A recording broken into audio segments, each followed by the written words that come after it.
Hey guys, well, in the last video I showed you a ATC screen set for a CNC router, and since I posted that video I've been kind of tweaking it and updating it to make it a little bit more user friendly.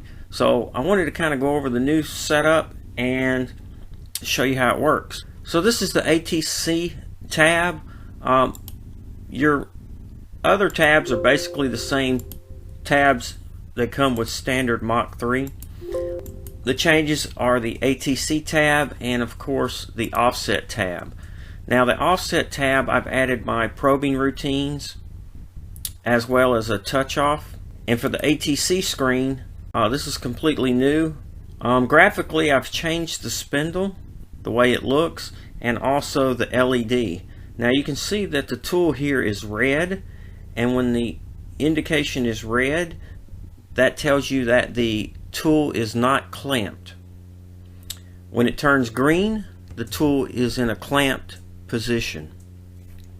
So this kind of gives you a quick visual indication that the tool is clamped. And this is an input that is on the ATC spindle to let you know that the drawbar is secure. Everything else is pretty much the same as it was in the last video.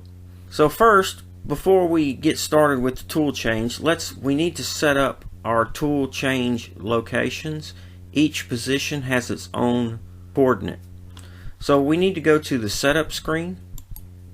So you can see that the setup screen has changed dramatically over the last version. I just wanted to try to make it a little bit more user friendly. I want to thank Chris for helping me out with these graphics and suggesting a lot of the visual effects on this screen. So each tool has its own individual position along the X-axis.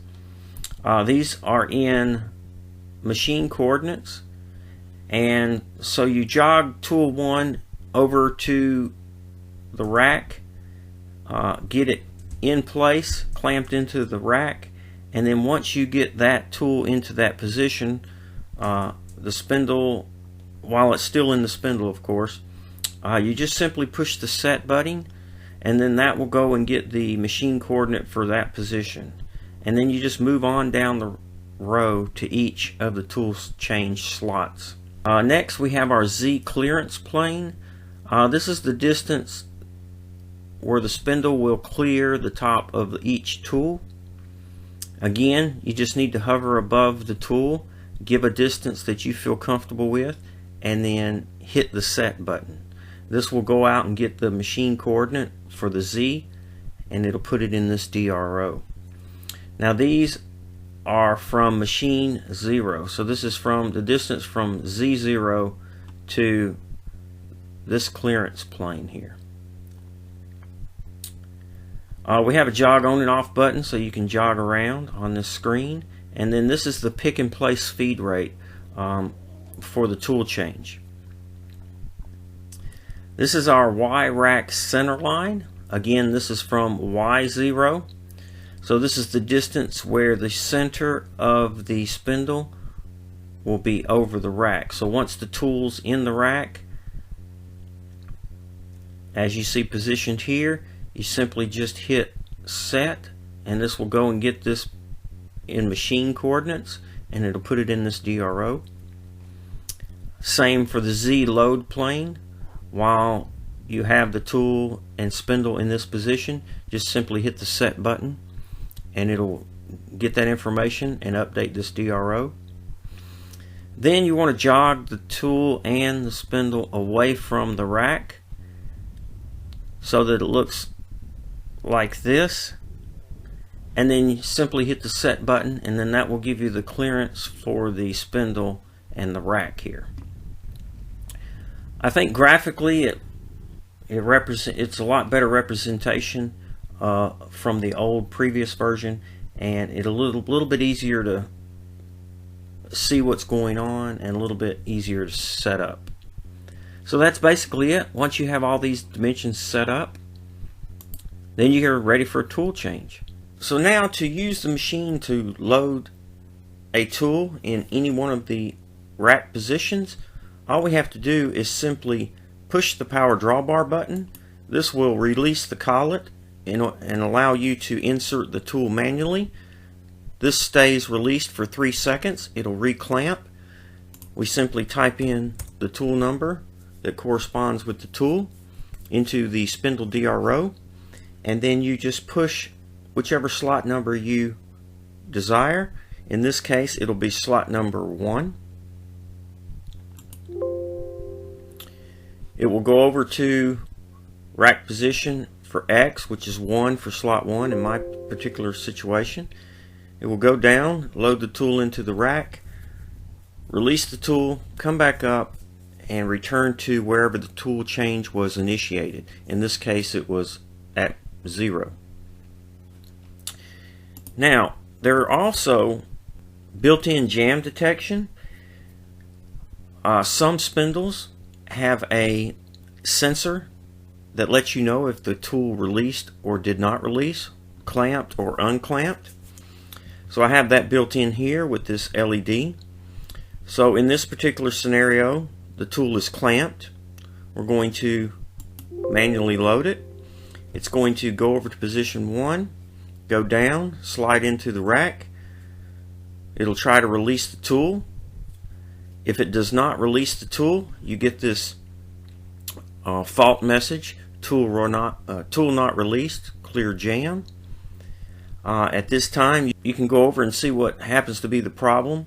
Once you correct the situation, you can either cancel out of this, or if you correct the situation and the tool releases, then you can hit retry and it'll continue on.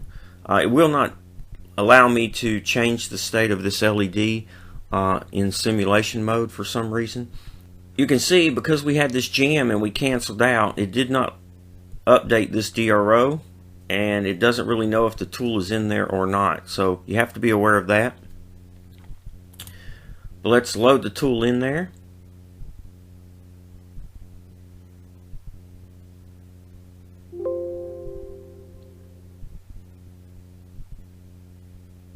Now for loading the tools, we're simply going down, sliding the tool into the position and releasing the power drawbar.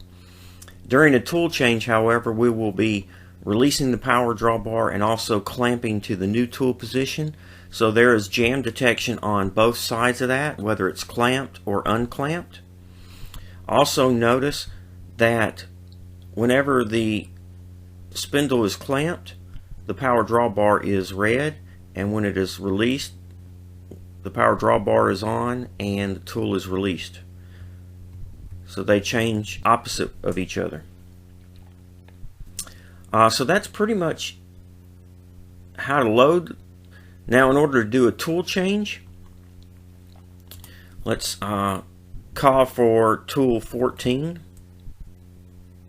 in the spindle here, and we want to get, say, tool 26. So in our G code it would say M6T26. Alright, our tool is clamped. Slides down. The rack slides back. The tool releases.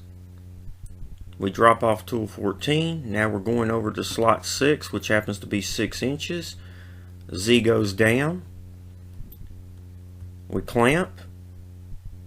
The rack moves forward, picks up the tool, and we have tool 26. Now if we did not have this clamp and unclamp situation going on, you would get a jam indication, either unclamping or clamping. Likewise, there are some other built-in jam detection, or fault detection I should say.